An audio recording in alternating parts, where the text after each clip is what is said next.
Israel on the warpath with Palestine, journalist murdered for uncovering the truth, Trump shooter also targeting Biden.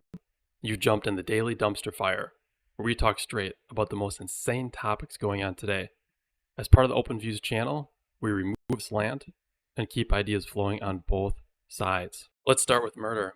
Is our freedom of speech being squashed? Is reporting journalism being attacked? You be the judge.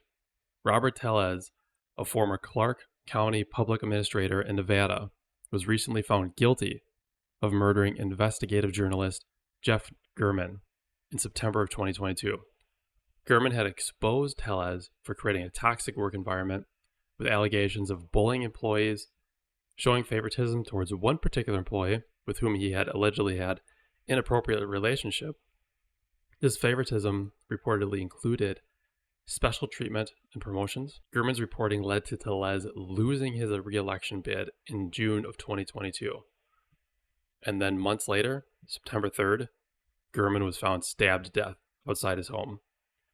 Physical evidence, including Tellez's DNA, found under Gurman's fingernails, linked Tellez to the crime. This case highlights the extreme dangers journalism face when exposing corruption in public office. Personally, this one, pretty messed up what happened here. Robert Tellez, piece of crap, awful guy. Hopefully this is more of an isolated incident. I think in 2022, there was about 70 journalists that died across the world. Jeff was the only one in the US. So very unfortunate, pretty messed up situation. Put your comments below. Do you feel like investigative journalism is threatened by this case? Do you feel it's threatened by other situations going on? Let's talk. We'll go back to the Israel attacks on West Bank, but first, let's go to our daily polls. Recapping the past week, we had RFK drop out of the race and support Trump.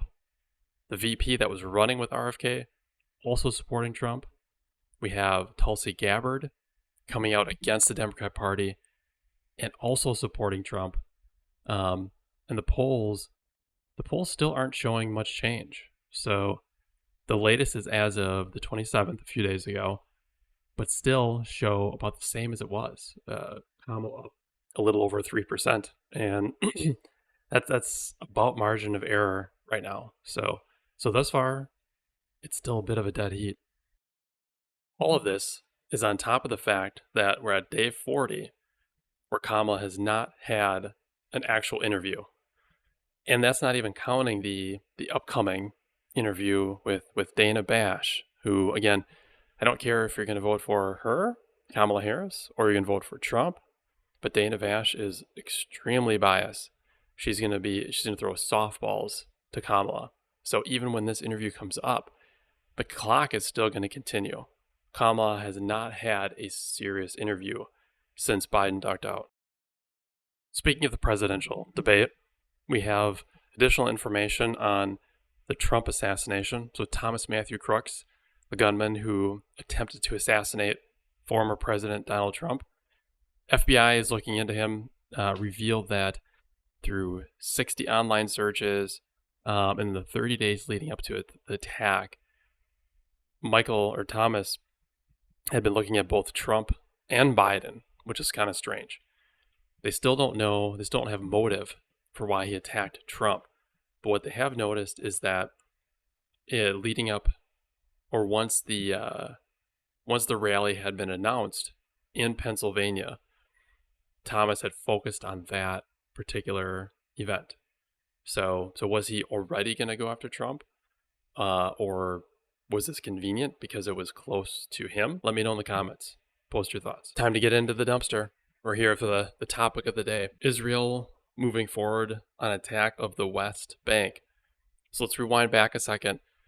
If you remember, last week at the DNC, Kamala Harris showed support for Israel, but now they're placing sanctions on Israel, on some officials in Israel. Let me give you a little history. The West Bank, a territory captured by Israel during the 1969 Six-Day War, it remains a critical point of contention in the Israel-Palestine conflict. While Israel maintains military control over much of the area, and established numerous settlements. The international community, including the UN, generally view these actions as violation of international law. Palestine seeks the West Bank as part of a future independent state, and ongoing Israeli settlement expansion and military operations are seen as attempts to solidify control over the territory, which has been a source of significant tension and violence. So what that essentially means is, by many, the West Bank is looked at as, I don't want to say neutral, but not directly owned by Israel. Israel doesn't see it that way. Israel feels the West Bank is owned by them. So they come in and settle, bring the military in, people lose their lives. Not saying Israel is right or wrong, I'm not making a choice there, but just pointing out this is not as simple as some of the other things going on in the Gaza Strip. Israel moving forward on the West Bank is a little bit above and beyond some of the other situations that have occurred. Again, not stating whether that's right or wrong, just pointing that out. Back to the Harris administration. While she has been more vocal than Biden in expressing concern about Israel, she also expressed concern about their military strategies, particularly in this case in the West Bank. She has not ruled out consequences for Israel if it engages in actions that could further destabilize the region. Things like a full-scale invasion. So this position has created some distance between her and Biden. My take thus far is I don't feel like Biden has taken nearly as strong of a stance. I know he was against a lot of the protests for Palestine, at least blocking the colleges that some of those students have done. But I don't know that I feel like he has shown support for Israel.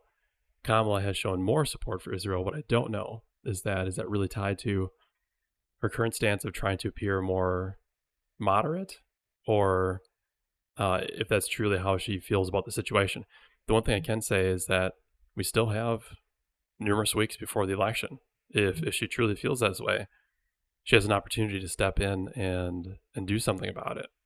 All right, shorter news day for today. Not as many exciting things as the past few days, but if you want to hear more about how China is potentially preparing an attack against Taiwan, look at the past 2 days where we talked about China entering Japan airspace, as well as China attempting to attack or hack the U.S.